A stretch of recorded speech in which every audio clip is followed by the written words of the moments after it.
Hey everyone, I'm here with a quick video on Diddy. Listen, more people are speaking up about the horrific time they had either working for him, being with him, or being around him. So this one is called Blood, Threats, and Tears Inside Diddy's Nightmare of a Workplace. The people that work from his former brand, Sean John, said that, oh, he was what a pill to work for. So let's go ahead and get right into this story.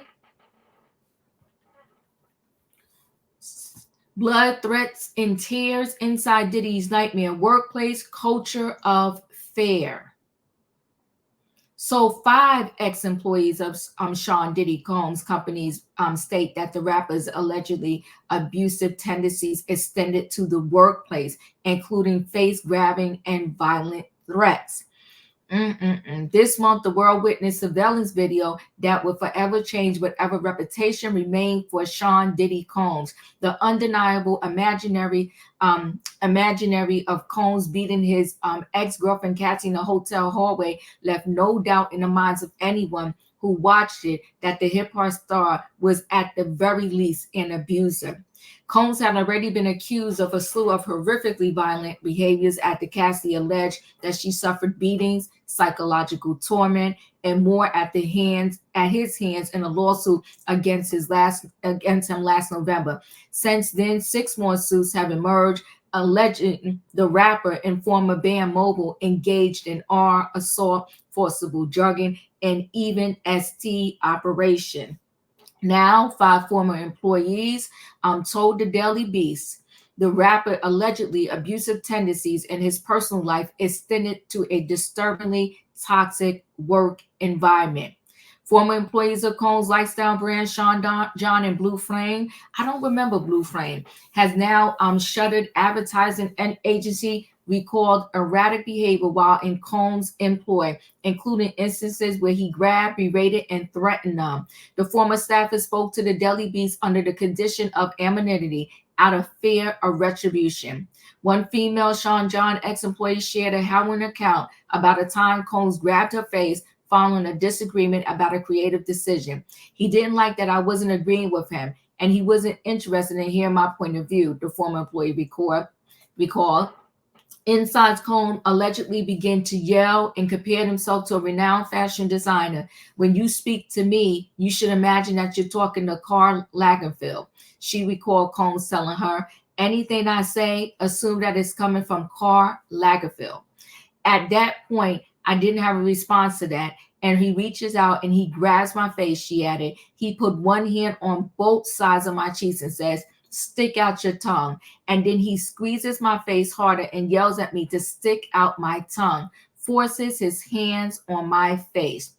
She recounted how Combs told her he just wanted to see if her tongue was bleeding because she was clearly biting it.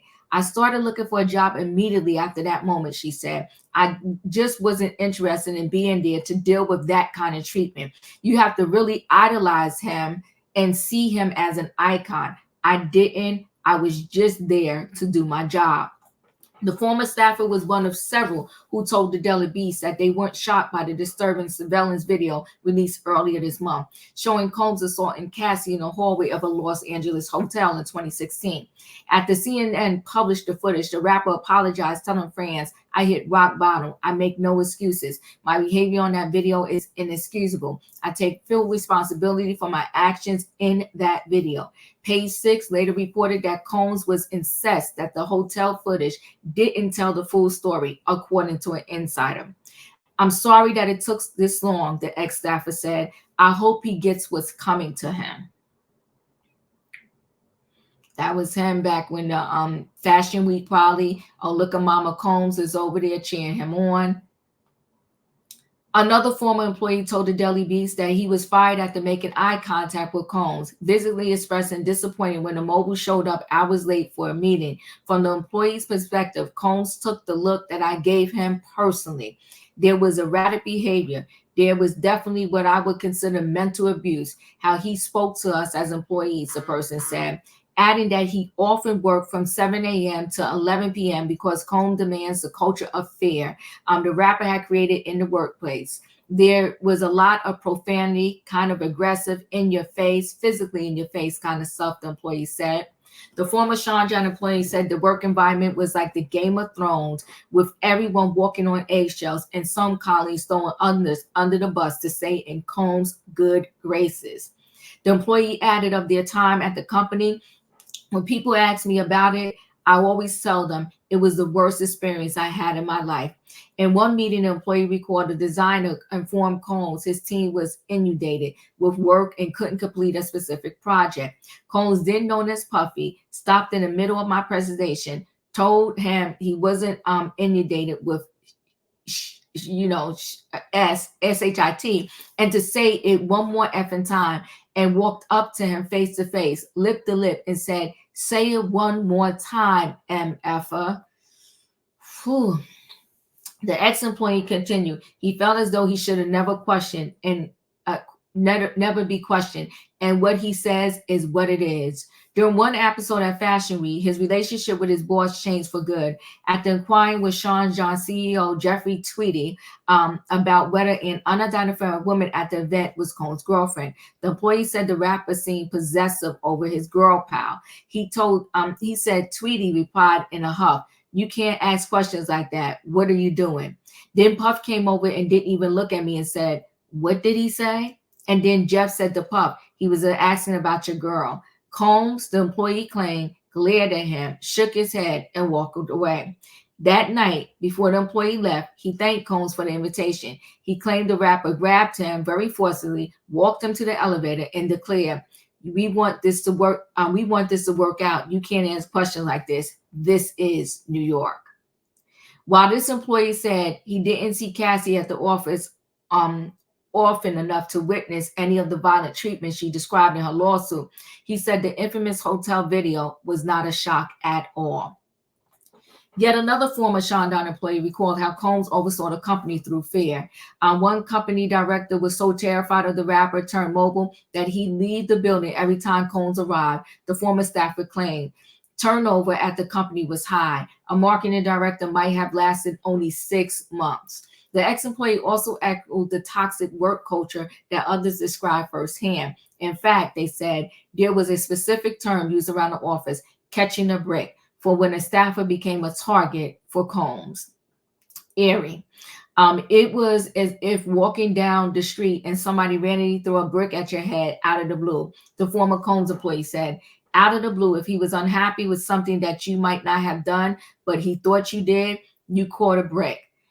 They continued recounting how Combs verbally attacked him until I was surrounded by security guards who rushed over while he's 6 inches from my face, screaming at me and telling me I effed up. That's when I learned what a brick is. I caught my first brick, my only brick. The employee put up with the rapper and then the culture for a time because the opportunity he gave to young Black entrepreneurs, people that had a vision and passion. It was super inspirational.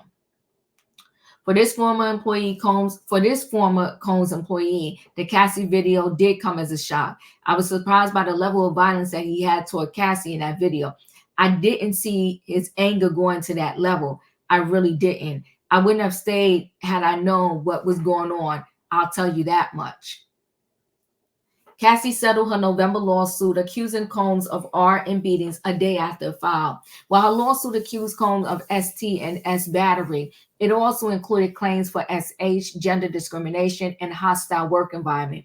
The legal papers mirrors what some employees told the Daily Beast they faced in the office: loyalty to Combs without question. Mr. Combs' aggressive and demanding approach to those he worked with made it impossible for anyone to challenge him, the complaint stated. And Ms.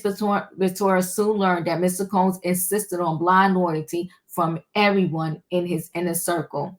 Still, the suit also said that Combs would order his employees to lure Cassie back whenever she tried to escape him.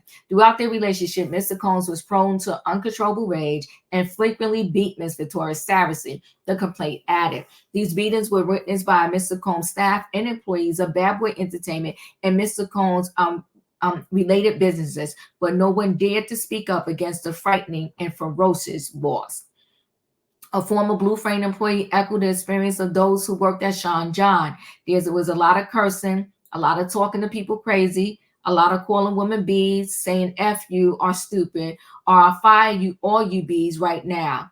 She said that in her experience, she never seen him be like that with men unless they had no power or stature in the industry. Cohen's female assistants were warm newcomers about his behavior, she added. Everyone was kind of questioned that, oh, he might say something weird or something off, but we're told they should just turn the other way. His assistants and representatives would be like, we just keep it moving. He has so many assistants, I can't remember who they all were. Although women were treated the worst in her experience, for the former employee underscored that a substantial portion of the rapper's success is owed to women.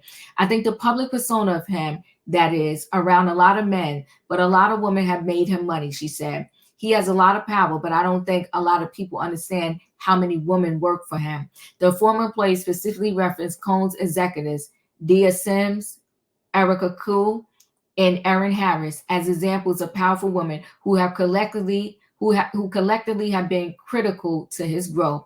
Sims was formerly Cohen's assistant before she became president of Cohen's Enterprise. Although Koo, former Sean Cohen's creative director, and Harris, former SVP of Cohen's Enterprises, the three executives now hold prestigious roles outside of Diddy's sphere of influence.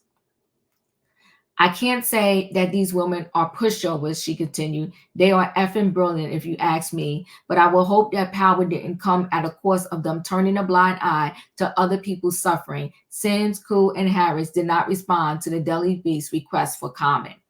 Not everyone who spoke to the Daily Beast had such a poor experience, but even those with positive things to say about working for Combs acknowledged that he could be intimidating, scary, and mean. Were aware of rumors about his abusive behavior.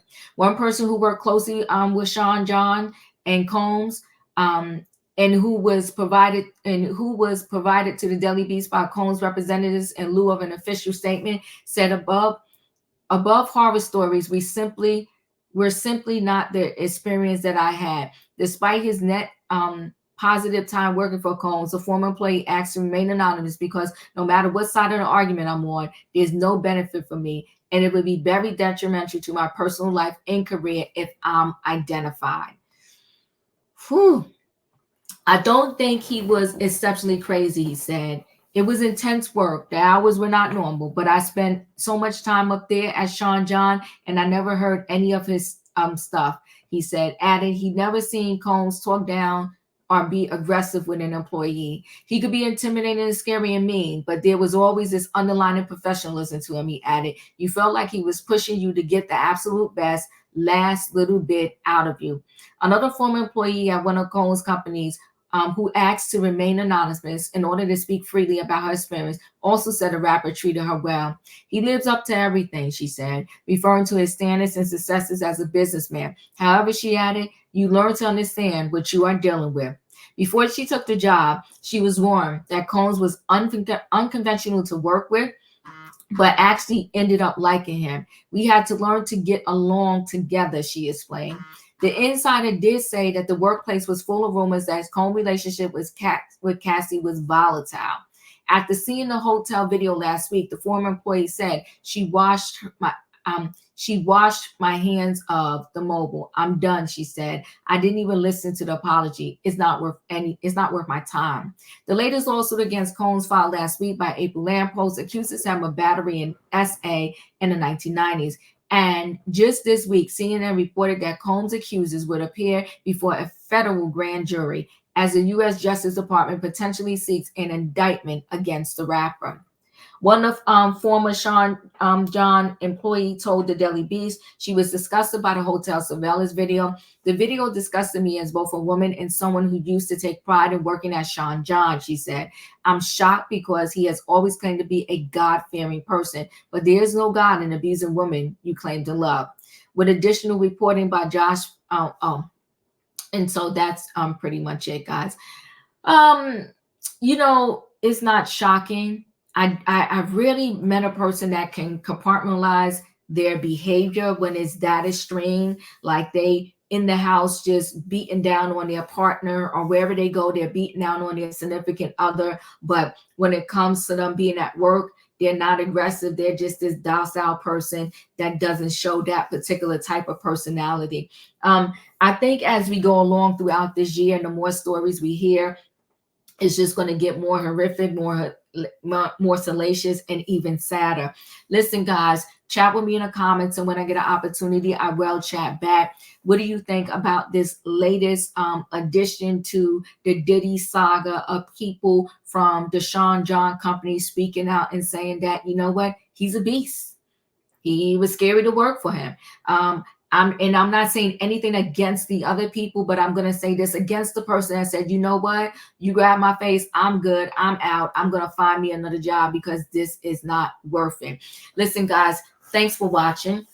Chat with me in the comments, and when I get an opportunity, I will chat back. If you're not a subscriber, subscribe. Hit the notification bell so that every time I upload a video, you will be notified. If you are a subscriber, welcome back. Everybody, thanks for watching. Chat with me in the comments. Let me know what your thoughts are on the people, some former employees that work for Sean John, and how even to this day, you got people that say, you know what, don't mention my name. I'll give you my story. I'll tell you what happened, but don't mention my name. Whether I'm for him or against him, I'd rather you not mention my name, because the people are going to come after me either way. Listen, guys, thanks for watching, and I'll see you in the next video.